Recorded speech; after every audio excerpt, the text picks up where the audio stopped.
Bonjour, je suis Olivier Roucan, politologue, chercheur associé et conférencier senior. J'interviens depuis de nombreuses années sur les enjeux à la fois de démocratie, d'institutions, de territoire et d'action publique, enfin de réforme de l'État et de transformation des modes managériaux administratifs.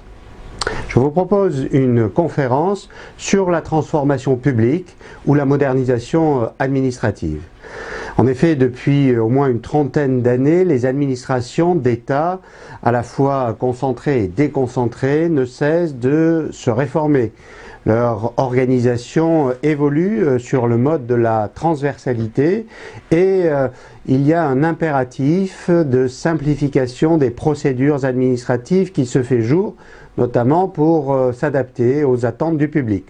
Enfin, il faut remarquer la territorialisation constante de l'action publique qui redonne du souffle aux administrations déconcentrées. Je vous propose donc en 3 temps de développer ce thème de la modernisation administrative, le premier étant celui de la transversalité.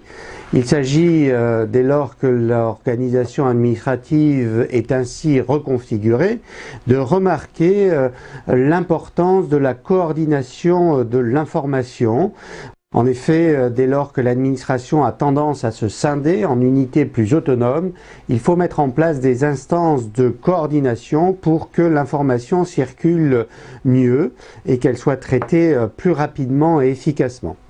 De la même manière, il faut remarquer à quel point les fonctions support, autrement dit la logistique ou la communication ou le droit, comment ces fonctions se réorganisent pour être là aussi plus mobilisables à la fois rapidement et efficacement, et donc quelle est l'organisation plus transversale de ces fonctions. Nous essaierons de faire le point à la fois sur le plan de l'administration centrale mais aussi déconcentrée. Il y a une grande importance qui est également donnée au processus de simplification administrative. En effet, il s'agit à la fois de faire des soustractions, moins de dépenses et moins de guichets pour améliorer la lisibilité. Mais il faut aussi, au nom de la simplification administrative, améliorer l'accessibilité aux données, l'accessibilité des publics aux fonctionnaires. Et à ce titre, nous verrons que l'État, depuis quelques années, essaie de simplifier la marge de son administration en diminuant, donc là encore des soustractions, en diminuant le nombre de normes, mais également et surtout, pourrait-on dire désormais, en numérisant les process. Donc là, le numérique, c'est un axe majeur de la modernisation administrative et nous ferons le point sur l'utilisation du numérique pour essayer d'améliorer la relation entre les agents, mais aussi entre l'administration et ses différents publics.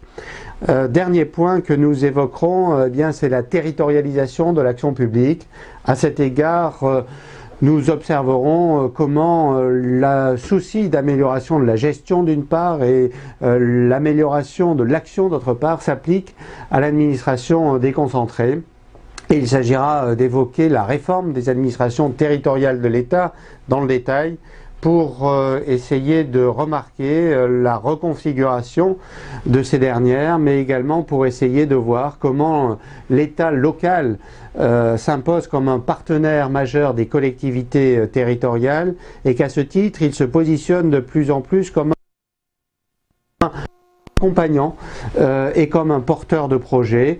Donc nous développerons ces différentes thématiques dans le dernier tiers de cette conférence que je vous propose sur la modernisation ou la transformation publique. Évidemment, nous intégrerons toute l'actualité qui est liée à la mise en place du comité Action publique 2022 depuis 2018 et qui fait suite à la modernisation de l'action publique, la MAP, entre 2012 et 2017. Donc, mise en perspective de cette transformation publique au regard des éléments d'actualité. À très bientôt, je l'espère, pour cette conférence qui s'ouvrira sur des débats sans doute riches. À très bientôt.